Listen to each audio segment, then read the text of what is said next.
Everyone in Britain is fully aware how the Ukraine crisis looks from London, from Washington, and from Kiev. How it looks from the Donbass and from Moscow, not so much. Helping us understand more is RT's youngest correspondent and one of the very best in Moscow, Donald Kurter. Thanks for joining us on board the Sputnik. You're making a documentary film about this area. Let's call it the Donbass. It's the so-called People's Republics that lie out with the jurisdiction of the government in Kiev, though still within the internationally recognized borders of the Ukrainian state. Who are these people? And how are they Russian? And why does Russia feel they have some obligation to them? Well, thanks a lot for the invitation to Sputnik. I really appreciate it. But yeah, I am filming a documentary film on what's going on there, the current state of the conflict in Ukraine. And basically, these people of the Lugansk and Donetsk self-proclaimed People's Republics, they declared independence from Ukraine after they saw the events of 2014, the Euromaidan coup d'etat that they saw was backed by neo-fascist militias. And, they really feel very close to their Soviet heritage of anti-fascism in Ukraine, while, a lot of people in Western Ukraine are holding banners of supporting the Organization of Ukrainian Nationalists that was headed by Stepan Bandera and collaborated with the Nazis in World War II. So, and another thing is that most people there speak Russian, the vast majority. This is why the people of the People's Republics really see themselves much closer to Russia than in Ukraine. Right now, the administrations there are pursuing a policy of pushing for integration with Russia, actually. They see themselves as, the same Russian people that live in the Russian Federation, and they want to become a part of the Russian Federation. And even though, Moscow doesn't recognize the independence of the People's Republics, many times Sergei Lavrov, the foreign minister of Russia, has referred to the people in this region as, their people, the Russian people. And he's said, they will be defended by Russia if aggression is made against them. Some of them are, in fact, Russian citizens, passport holders, aren't they? Yeah, that's correct. A couple of years ago, there was a program that basically the Russian government put forward to make it easier for the people of the People's Republics to get Russian citizenship, because they have their own administrations, they have their own passports, they're citizens, they have their own passports from the People's Republic of Lugansk, the People's Republic of Donetsk.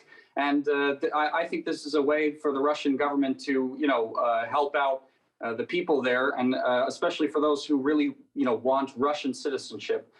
Because I think actually, part of the reason why the People's Republics are very strongly pursuing integration with Russia, it has a lot to do with their identity, their common identity with Russia, but it also has to do with the fact that I think a lot of people feel that integration with Russia is going to mean, peace in that region. It's going to mean an end to the conflict in where they are, and an end to, what I saw firsthand when I was filming this documentary, indiscriminate artillery shelling of both military and civilian positions alike in Donbass. Why would it mean peace, though? It would merely move the front line, wouldn't it? If agreement was reached, for example, unlikely though it is, even though Joe Biden did hint about minor incursions, if these so-called People's Republics were absorbed into Russia, that would merely move the border between Russia and Ukraine, between Russia and NATO,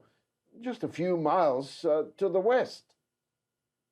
That's correct. But I think, what a lot of people think is that the Ukrainian government right now has no problem engaging in this war with these People's Republics that are not internationally recognized. If it were to become part of Russia, and that would mean that Ukraine would have to wage a war against Russia, which it knows it can't do by itself. And if it had the help of the West, it would mean World War III. It's a scenario that nobody wants, all of the West fighting Russia with Ukraine.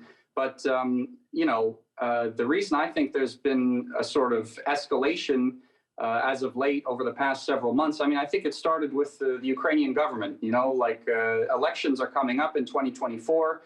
This war has been in a stalemate, and Zelensky has to show results. And I think the only way he's going to get it is if he can show his electorate that he won this war. He made advances, and he can only do it with the help of the United States and NATO. And that's why I think it's really Ukraine that has an interest here in escalating the conflict there.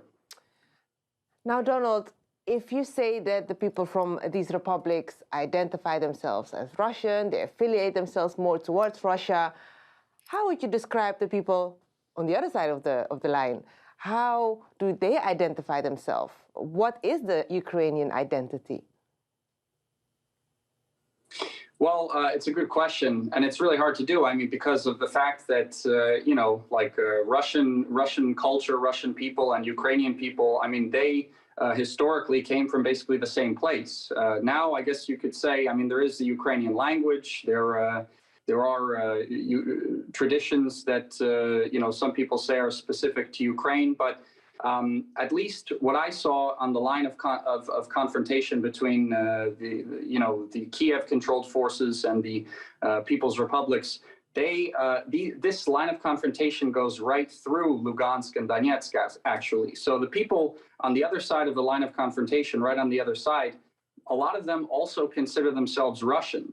This Donbass region, actually, we went to a lot of museums, we spoke to a lot of people, and a lot of people actually think that, they consider the Donbass region, that it should have never been part of Ukraine because of a territorial decision that was made when Ukraine became a unified state to begin with, around after the Bolshevik Revolution.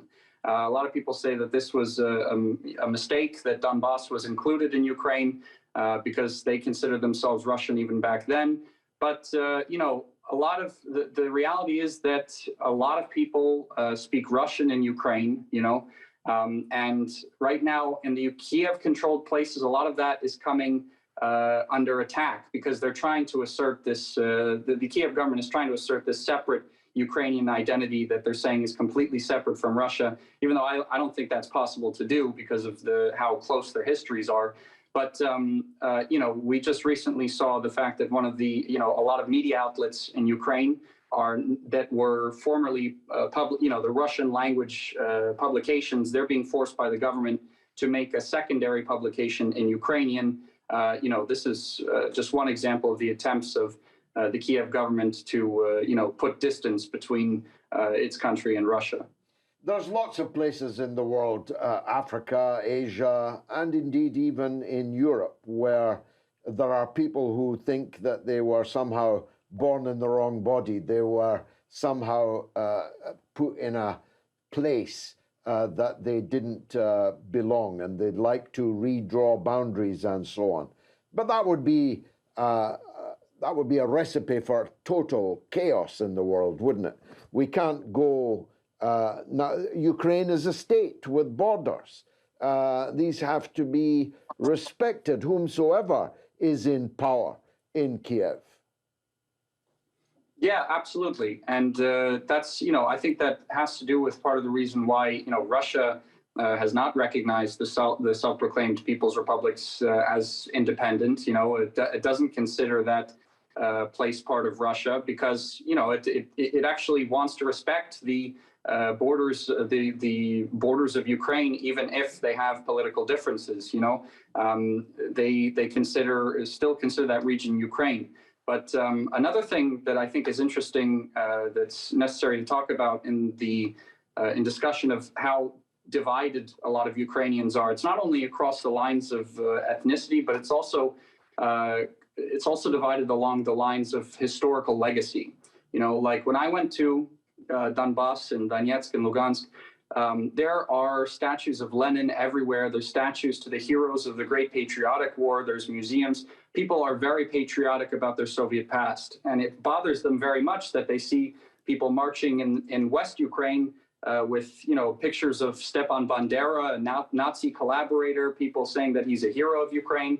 And because that's actually the sentiment in a lot of the western part of the country, where they consider Donbass like some totalitarian hellhole of people who, love evil communism. So it's also divided along ideological lines, as I saw during my time there. Of course, there are fascists in Western Ukraine. They wear their swastikas with pride, but it would be wrong, wouldn't it, to characterize the Ukrainian government, the Ukrainian people, with that quite startling trend. It's true, the only place in Europe you'll see people Sieg Heiling now is in Western Ukraine. But the great majority of Ukrainian people are not a part of that. Yeah, I agree 100%. In any people, any nation around the world, there's various, there's a huge variety of political opinions, of affiliations. I think the vast majority of Ukrainians, just aren't really directly involved in politics at all. And I also would say that the Ukrainian government is not fascist. But the thing to note here is that when it came to power on the backs of many militias, militant organizations, and many of which were, neo-fascist. Some examples are the Azov Battalion, the Right Sector, a political party that has a military wing, and a lot of those militias have actually become parts. They're not just militias anymore; they've become official parts of the National Guard of Ukraine. And when you have organizations that have weapons and money from the state, and they're wearing swastikas, like you said, like swastika tattoos, waving swastikas, that's really concerning. And it also means that to a certain extent, the Ukrainian government that isn't fascist is still accountable to these armed fascists with guns to a certain extent. Donald Courter, thanks for joining us on board the Sputnik. Thank you.